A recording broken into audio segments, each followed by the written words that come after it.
kumikinang na ula, Diego Bandido! Magandang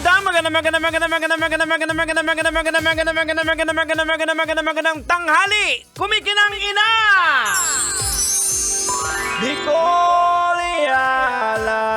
Speaking of ina, merong nag-PM sa akin kanina, mother na siya. Okay. Tapos nag-iisip siya kung dapat daw bang nagkaroon daw sila ng pagpupulong ng kanyang pamilya. Okay. So pinag-iisipan nila kung dapat ba niyang i-celebrate pa yung kanyang 75th birthday or hindi. Okay. So parang nag-iisip sila, ano ba ang mas tama na magkaroon ng party kasama yung mga kaibigan o mag-travel kasama yung pamilya. Kasi parang nung nagko-compute sila, yung gagastusin parang parehas lang. Okay. Ganon. So ngayon, nagtatanong siya sa akin. Ang sagot ko lang naman sa kanya is, bakit invited ba ako sa either one of them? Para maapektuhan ako dyan. Charot.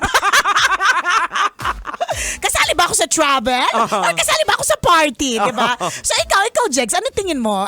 Party? Kasi nga naman, it's a milestone year, ganyan. Tama. Talaga namang, minsan lang din naman talaga mag-throw ng party for somebody in the family, lalong-lalo na kung hindi naman regular na nangyayari, di ba? Or travel, na hindi rin naman regular na nangyayari ang travel, di ba? Well, sa akin, based on experience, nung mga bata-bata ka pa, Yan. gusto mo, andyan yung mga kaibigan, pero parang pag umiidad yung parang gusto mo family na lang. Correct. May ganun eh. Parang the circle becomes smaller. Oo. Ang nagpupumilit lang na magkaroon ng party, yung mga bata-bata. Yan. Hindi yung nagse-celebrate ng birthday. Kaya yan ang maganda. Buti sinabi mo yan, Jex. Yan ang magandang isipin mo, mother.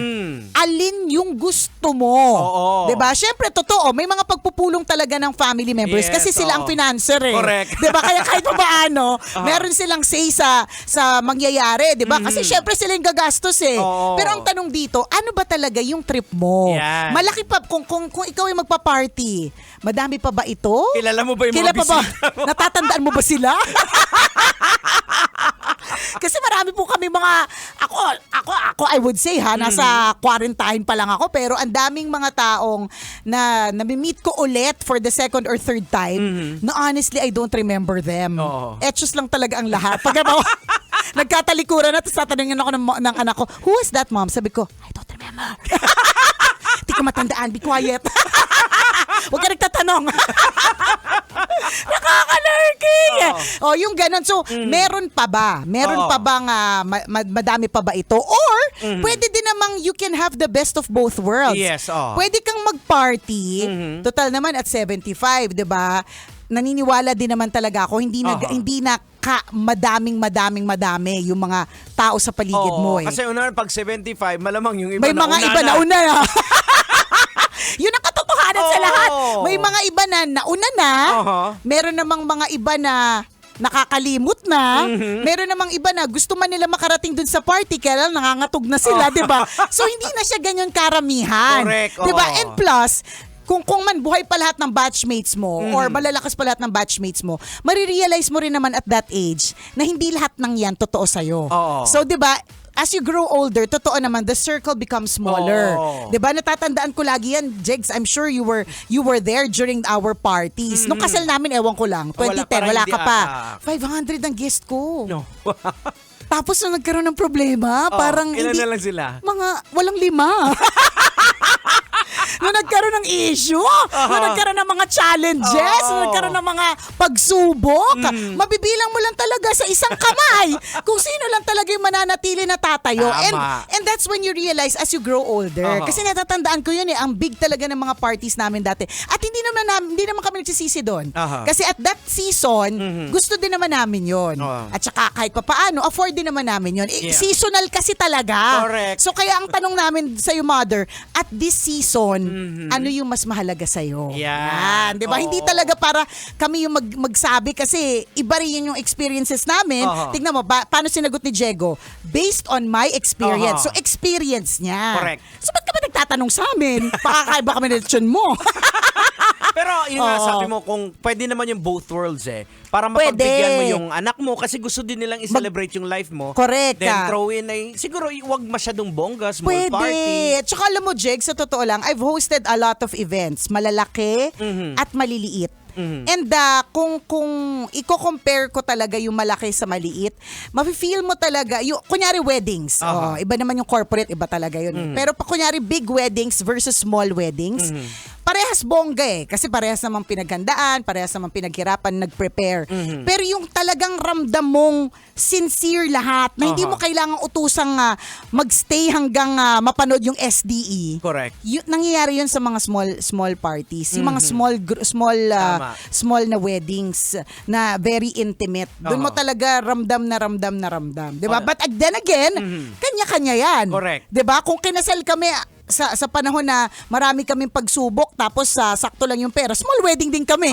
'Di ba? So it's seasonal. Nasa sa inyo 'yan. Ayan. Meron nga siyang follow-up na message. Sabi niya, alam mo, relate ako dun sa usapan ninyo ni Diego tungkol sa mga pictures. Sabi ko, nako, ibabalik na naman ba natin ang topic tungkol sa pictures? Eto na naman. Kailan kaya ito matatapos? Na-trigger mo na naman, Mami. Na-trigger na naman Diba? So sabi niya doon, as they're preparing for her 75th birthday, na-realize namang anak niya na wala daw masyadong pictures yung nanay nila. Ako ang masasabi ko lang dyan, see? Ayan na nga ba sinasabi ko? Diba? Nasa huli ang pagsisisi.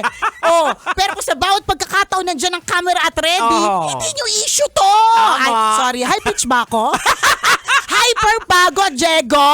Hindi. Hindi halata, no? Hindi naman masyado. Namumula ba yung mukha ko? Normal mo yan Ayan na naman tayo sa mga pictures. Kaya take a lot of photos. Tama, Kasi tama. maganda din po talaga yung mga ganyang klaseng mga anything. Hindi naman nga kailangan na na merong occasion to take photos. Minsan yung mga simpleng nasa bahay kayo, pwede rin naman picturean yun di ba? Well, siguro kung bakit ganun ang yung attitude natin. Kasi sa panahon natin, parang luxury na yung magkaroon ka ng Sa camera. bagay. Naabutan po kasi talaga namin yung film. Luxury talaga yan. Lalo yung video. Hindi ka basta makaka-video. Kung wala kang Correct. malaking... VHR? Anong tawag doon? Basta yung malalaki. Malalaking camera. Yung nakakaskolyosis na camera. Yung nalalagay mo pa sa balikat Correct.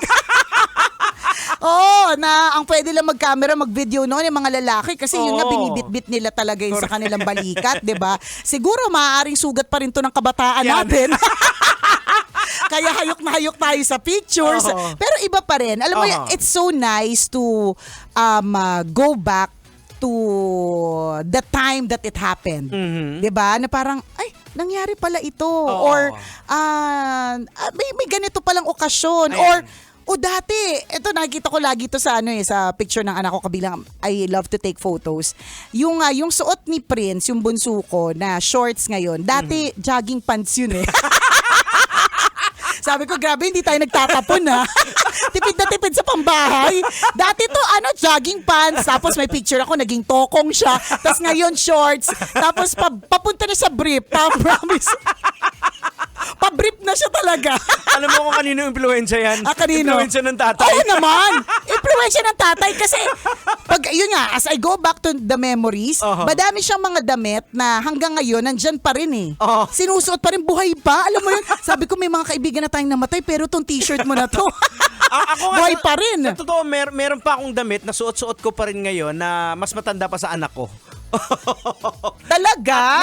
Very vivid pa sa akin yung memory kung saan ko binili ko sa Divisoria. Ba't hindi mo siya tinatapon? Paborito mo siya? O wala lang? Parang ganun. May ganun meron talagang favorite na hindi mo talaga matapon-tapon Tama, Nung weekend, yan yung, kasi medyo hindi ako masyadong busy nung weekend So, nag-declutter ako ng kaunti. Meron akong ang dinedeclutter ko mga pambahay. Kaya nakita ko nga dun yung jogging pants na naging tokong, na naging shorts, na naging pa-brief na kailangan ko nang i-giveaway. Pero meron daw t-shirt na sobrang butas-butas siya, ang laki-laki. Ano yun sa asawa ko yung dati. Tapos ang daming butas. Na sa totoo hindi na nga siya pang pamigay Papunta na talaga siya sa pamunas ng paa. Pabasahan na siya. Pero hindi ko talaga nilet go. Kasi ang sarap-sarap talaga niyang suotin. Yun, tama. Parang it gives you comfort. May ganun Pag sinuot mo siya. ewan ko, parang memories na hindi correct, mo alam diba? eh. Tsaka siguro nga, pag nag-edad ka na, komportable, doon ka na sa comfort versus yung arte. Parang katulad lang, eto lang iniisip ko. Ewan ko kung nakapagsuot ka na ba ever, Jegs, ng brief na tong. Hindi ba? It's not too late. parang hiniwa yung puwet mo. Hindi, totoo yun. Naalala ko nga yung nag-pictorial tayo na parang laid back ba yun? Yung buntis ka pa na si Princess. Oo, yan. Sabi yung ko, diba, jumper? Oo. Jumper pa lang. Sabi ko, parang hinihiwa ng ito, hinihila eh. What more yung mga tong? Oo. So, nung madami makakarelate dito ng mga kabataan pa nila, nagsusuot sila ng mga ganyan, mga thong na talagang nakakahiwa talaga ng mga parte ng katawan. Tsaka honestly, hindi siya comfortable. May nakaipit na hindi mo maintindihan, di ba? Pero sinusuot mo yun nung bata ka kasi nga, feeling mo sexy, feeling mo dagdag ganda points or pogi points, di ba? Pero kapag tumanda ka na pala, ayaw mo na ng ganon. Gusto mo yung maluluwag, malalaki, yung garter na bacon, ganyan. So may mga ganon. Kaya sometimes hindi makapag-let go ng mga damit, di ba?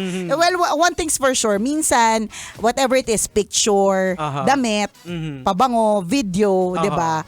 Minsan masarap bumalik sa sa alaala. Minsan at doon mo rin marirealize, Jegs, na kahit pala masakit, tas dinaanan mo, ang saya din niyang balikan. Correct. For example, this morning, yung nag-edit ng video ko, nag-forward siya sa akin ng speech na ginawa ko. Tapos sabi niya sa akin, natatandaan mo to, ma'am. Tapos hindi ko talaga matandaan. So binasa ko siya. Tapos ang title niya, Nicole Ayala, Grace, Grit, and something. Ganon. Tapos binasa ko siya. Tapos na-realize ko, isinulat ko siya, hindi siya nilabas eh. Okay. Naisulat ko lang siya well, may intention akong ilabas yun through a vlog. Kaya lang, nung time na yun, buntis ako kay Prince, yung kalat ng ilong ko hanggang tenge.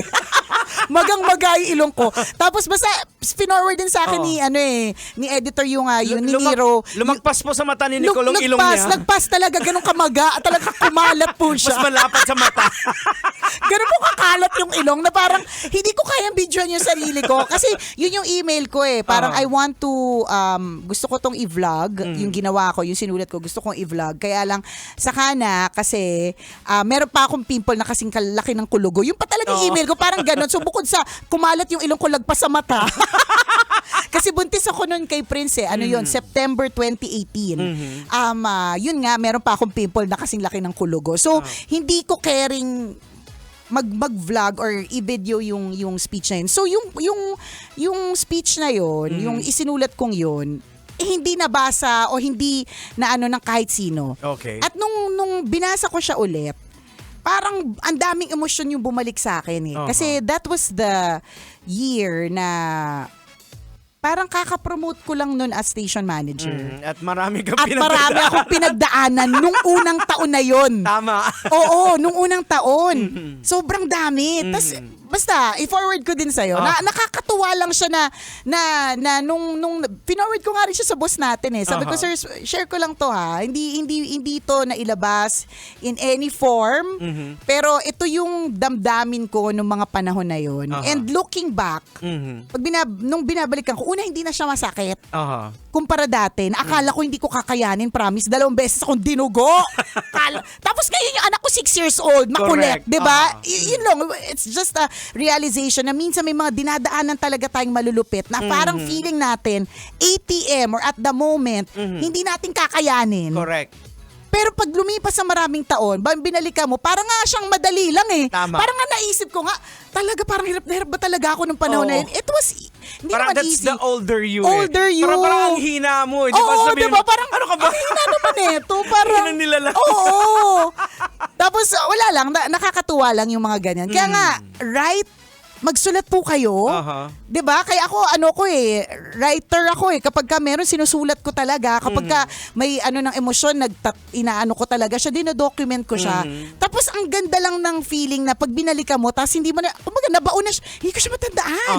At all, kung hindi niya nga forward yung email na yun yung instruction ko sa kanya na gusto ko tong gawa ng vlog, kaya lang kalat yung ilong ko at yung may pimple akong kasing laki ng kulugo. Hindi ko talaga matatandaan kung ano yung konteksto, ba't ko ginawa yun. Well, ganun naman Ang talaga. galing, Ganun katuwa. naman din yung brain nating mga tao, di ba?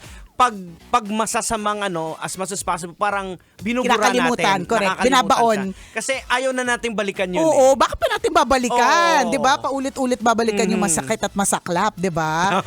Malang ganun. Kaya ang bottom line po dito, isa lang pong papapaalala, i-document po lahat. So kung yung nanay mo, ina-effort kong wag akong hyper. So yung nanay mo, ganito na lang ako. Ganun po talaga yung mic namin. So yung nanay mo, pag nagtitake na maraming picture, wag ka nang kumontra. Pagbigyan mo! Pagbigyan mo na! Kasi hindi mo alam, kapag binalikan mo yung picture na yan, masasabi mo sa sarili mo, ay, oo nga, saya pala noon. tama. Di ba? Oo. Napagdaanan pala natin yan. Correct. Kasi again, sa mga kabisyon lang, sa mga kabataan, pabayaan niyo po yung nanay ninyo kasi hindi po nila na-experience yan Correct. dati. Totoo lang din talaga. Hindi nila naranasan. Tsaka gusto lang talaga nila na makapture lahat. Tsaka dati kasi hindi nakaka-capture lahat ng mga Hindi, moments hindi talaga. Akala mo na picturean mo na, hindi safe yun. Correct. Kasi pa i-develop pa. Totoo! At pag dinevelop, hindi ka sure kung lahat ng 36 shots, may Oo. ay maayos. Correct. Pwedeng exposed yan, di ba? Pwede sa 36 shot, 10 lang. Correct. Expose lahat. May mga expose. Sa true. Di ba? So let them. Allow them. Tama. Indulge nyo lang din sila, 'di ba? Kasi nasa huli ang pagsisisi. Correct. Kapag kaganyan, katulad na nag-PM sa atin, meron pa party, tapos wala kayong mapa-flash sa LED, paano? Hindi kayo masyado nag-picture. Tama. Hindi magsisisi kayo ngayon. Basta ha. Lagi namin paalala yan. Document everything. Take a lot of photos. Tapos indulge in memories. Tama. Oras natin! 12:39. Ako pong kumikinang na ulo, Diego At Bandito. akong kumikinang ina mo, Nicole Ayala. Kailangan pa bang i-memorize yan? Basic! Kailangan pa bang i-memorize yan? Love Radio. Basic!